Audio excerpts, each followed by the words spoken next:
Aujourd'hui, on va s'adresser directement à toutes les personnes qui détiennent des activités lucratives, des activités qu'ils vendent pour gagner de l'argent, que ce soit des services, que ce soit des produits. Il suffit que vous vendez et que vous gagnez de l'argent. Aujourd'hui, donc, on va s'adresser à vous. Le thème que nous vous avons emmené, c'est la concurrence. Pourquoi?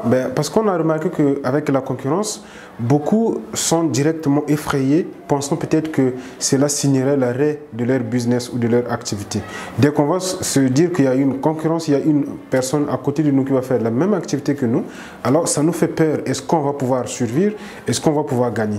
Mais permettez que nous, on puisse vous dire aujourd'hui que vous avez toujours la possibilité de survivre, de faire même plus de bénéfices, même si vous avez une concurrence tout juste à côté de vous.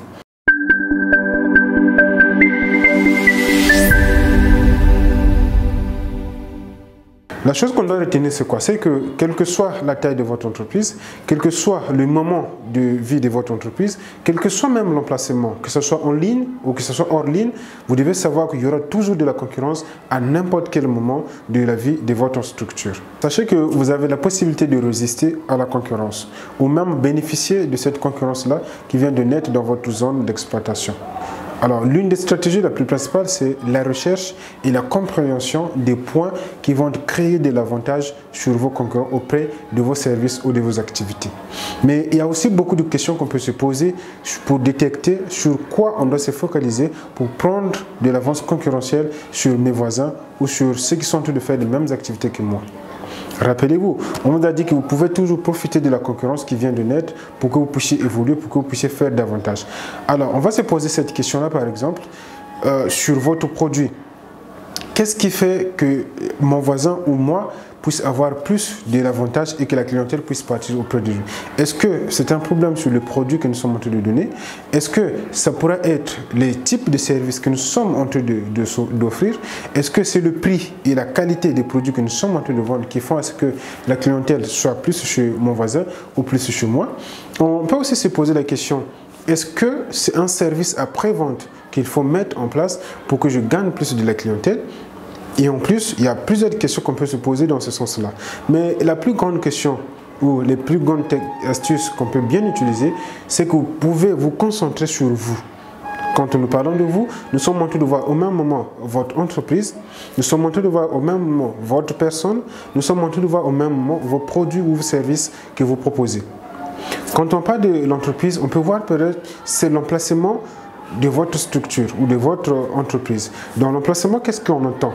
Vous pouvez avoir, est-ce que votre entreprise est à un nom qui attire, à un nom que les gens sont en train de considérer?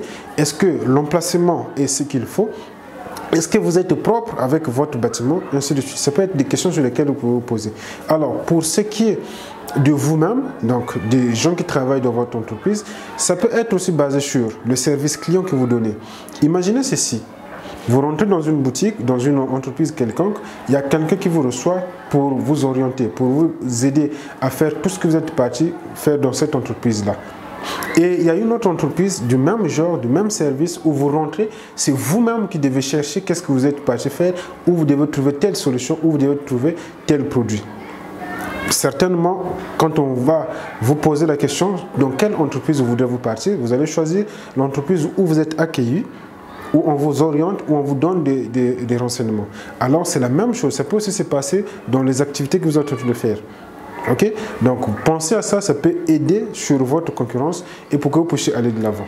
Un autre élément, si on se base maintenant sur le produit ou le service qu'on est en train de donner, il faut qu'on soit capable d'innover d'un moment à l'autre. On doit être capable d'innover d'un moment à l'autre. Si vous vous rappelez bien, pour ceux qui ont suivi, nous avons fait une vidéo sur la croissance d'entreprise. Et dans cette vidéo, je disais que, attention, quand vous voulez faire de la croissance dans votre entreprise, posez-vous bien la question de savoir dans quel domaine on doit innover dans notre entreprise. Est-ce que notre produit a un souci? Est-ce que c'est notre système qui a un souci? On n'innove pas n'importe comment. Alors, dans le cas présent de la concurrence, si c'est votre produit qui a des soucis, alors vous serez obligé de chercher comment innover sur votre produit ou comment innover sur votre technique, votre service, afin qu'il y ait plus de la clientèle. Le plus souvent aussi, tellement qu'on est en train d'évoluer, la technologie est en train d'évoluer du jour au lendemain, alors vous devez faire de votre mieux que votre entreprise, votre structure puisse suivre la technologie pour que vous puissiez impacter davantage. On peut avoir un exemple palpable. J'ai une boutique par exemple et je suis en train de faire au même moment et de la vente physique et de la vente digitale. Et de l'autre côté, j'ai un concurrent qui se contente qu'à faire de la vente physique. Certainement, vous allez remarquer que ces deux boutiques-là n'auront pas la même clientèle. On est en une concurrence, mais moi je suis en train de gagner sur la concurrence parce qu'en dehors de la vente physique, j'ai ajouté un autre type de vente. Aussi, vous devez être capable de travailler sur votre personne. Je reviens dessus. Vous devez travailler vraiment sur votre personne pour savoir quel type de relation que vous avez avec votre clientèle. Tout cela devra vous aider pour que vous puissiez aller de l'avant et battre votre concurrence. Aussi, pour finir, donc, vous devez savoir que la concurrence sera toujours là. Et la poursuite ou chercher d'avoir de l'avance sur vos concurrents, c'est perpétuel. C'est chaque jour que vous devez réfléchir comment gagner plus par rapport à la concurrence qui va naître, qui n'est peut-être pas encore là, mais qui viendra d'un moment à l'autre. Vous devez donc prendre le temps de réfléchir comment, au cas où cette concurrence naîtrait, comment est-ce qu'on va faire pour évoluer. Est-ce que c'est le type de produit qu'il faudra changer? Est-ce que c'est la façon de faire qu'il faudra avoir? Et ainsi de suite. Vous pouvez vous poser la question peut-être. Est-ce que c'est les produits qui sont en train de faire ça? Est-ce que c'est le prix des produits qui sont en train de faire ça? Aujourd'hui, avec la technologie, on est en train d'évoluer au fur et à mesure. Okay? Vous pouvez avoir deux boutiques qui sont au même endroit, qui font vraiment du même service, mais une autre a un service de paiement, par exemple en ligne, ce qu'on est en train d'appeler du mobile money par exemple, et une autre boutique pour payer, il faut que tu passes à la caisse physique. On s'imagine dans ce scénario, j'arrive dans une boutique quelconque où pour passer à la caisse, je dois attendre soit 5 à 10 minutes pour que j'aille faire mes paiements. Et il y a une autre boutique à côté qui vend vraiment les mêmes choses et dans cette boutique, j'ai la possibilité de faire un paiement avec mon téléphone. Imaginez-vous par la suite dans quelle boutique je devrais partir. J'irai dans la boutique qui me permet de faire les paiements, même si je suis dehors, je peux exécuter le paiement avec mon téléphone. La même concurrence peut arriver avec les banques aujourd'hui. On est en train de parler de plus en plus de mobile banking. Le plus souvent, on va remarquer que il y a tellement de la concurrence que les banques qui ont déjà adopté la stratégie sur le mobile banking vont avoir plus de la clientèle que les banques qui sont en train de vouloir rester avec les stratégies traditionnelles.